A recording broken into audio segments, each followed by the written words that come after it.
तीसरा अध्याय। समुद्र मंथन, कूर्म तथा मोहिनी अवतार की कथा। अग्निदेव कहते हैं, वशिष्ठ, अब मैं कूर्मावतार का वर्णन करूंगा। ये सुनने पर सब पापों का नाश हो जाता है। पूर्व काल की बात है, देवासुर संग्राम में दैत्यों ने देवताओं को परास्त कर दिया। वे दुर्वासा के शाप से भी लक्ष्मी से रहित हो गए थे। तब संपूर्ण देवता क्षीरसागर में शयन करने वाले भगवान विष्णु के पास जाकर बोले, भगवान, आप देवताओं की रक्षा कीजिए। ये सुनकर श्रीहरि ने ब्रह्मा आदि देवताओं से कहा, देवगण, तुम लोग क्षीर समुद्र को मथने, अमृत प्राप्त करने और लक्ष्मी को पाने के लिए असुरों से संधि कर लो। कोई बड़ा काम या भारी प्रयोजन आ पड़ने पर शत्रुओं से भी संधि कर लेनी चाहिए। मैं तुम लोगों को अमृत का भागी बनाऊंगा और दैत्यों को उससे वंचित रखूंगा।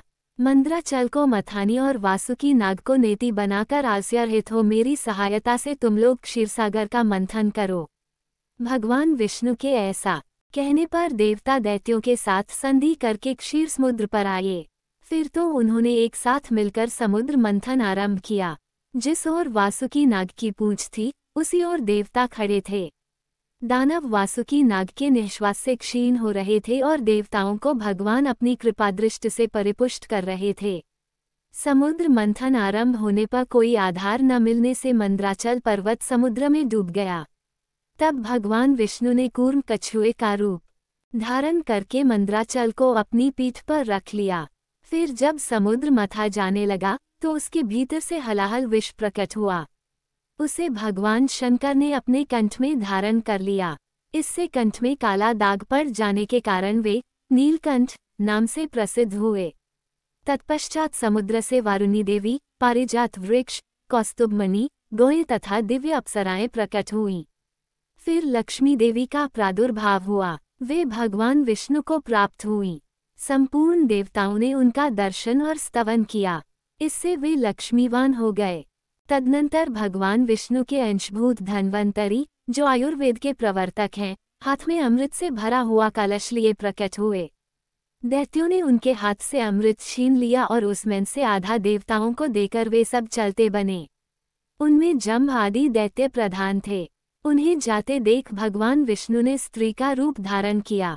उस रूपवती स्त्री को देखकर दैत्य मोहित हो गए और बोले, सुमुखी, तुम हमारी भार्या हो जाओ और यह अमृत लेकर हमें पिलाओ। बहुत अच्छा कहकर भगवान ने उनके हाथ से अमृत ले लिया और उसे देवताओं को पिला दिया। उस समय राहु चंद्रमा का रूप धारण करके अमृत पीने लगा। तब सूर्य और चंद्रमा ने उसके कपट वेश को प्रकट कर दिया। ये देख भगवान श्रीहरि ने चक्र से उसका मस्तक काट डाला। उसका सिर अलग हो गया और भुजाओं से धड़ अलग रह गया। फिर को दया आई और उन्होंने राहु को अमर बना दिया। तब ग्रह स्वरूप राहु ने भगवान श्रीहरि से कहा, इन सूर्य और चंद्रमा को मेरे द्वारा अनेकों बार ग्रहण लगेगा। उस समय संसार के लोग जो कुछ दान करें वह सब अक्षय हो। भगवान विष्णु ने तथास्तु कहकर संपूर्ण देवताओं के साथ राहु की बात का अनुमोदन किया। इसके बाद भगवान ने स्त्री रूप त्याग दिया, किंतु महादेव जी को के उस रूप का पुनर्दर्शन करने की इच्छा हुई। अतः उन्होंने अनुरोध किया, भगवान, आप अपने स्त्री रूप का मुझे दर्शन करावें। महादेव जी की प्रार्थना से भगवान श्रीहरि ने उन्हें अपने स्त्री रूप का दर्शन कराया। वे की माया से ऐसे मोहित हो गए कि पार्वती जी को त्याग कर उस स्त्री के पीछे लग गए। उन्होंने नग्न और उन्मत्त होकर मोहिनी के केश पकड़ लिए। मोहिनी अपने केशों को छुड़ाकर वहां से चल दी। उसे जाती देख महादेव जी भी उसके पीछे पीछे दौड़ने लगे। उस समय पृथ्वी पर जहाँ जहाँ भगवान शंकर का वीर्य गिरा, वहाँ वहाँ शिवलिंगों का क्षेत्र एवं सुवर्ण की खानें हो गईं। तत्पश्चात यह माया है ऐसा जानकर भगवान शंकर अपने स्वरूप में स्थित हुए। तब भगवान श्रीहरि ने प्रकट होकर शिवजी से कहा, रुद्र, तुमने मेरी माया को जीत लिया। पृथ्वी पर तुम्हारे सिवा दूसरा कोई ऐसा पुरुष नहीं है जो मेरी इस माया को जीत सके। के प्रयत्न से दैत्यों को अमृत नहीं पाया, अतः देवताओं ने उन्हें युद्ध में मार गिराया। फिर देवता स्वर्ग में विराजमान हुए और दैत्यलोग पाताल में रहने लगे। जो मनुष्य देवताओं की इस विजय गाथा का पाठ करता है वह स्वर्गलोक में जाता है। इस प्रकार विद्याओं के सारभूत आदि आग्नेय महापुराण में कूर्मावतार वर्णन नामक तीसरा अध्याय पूरा हुआ।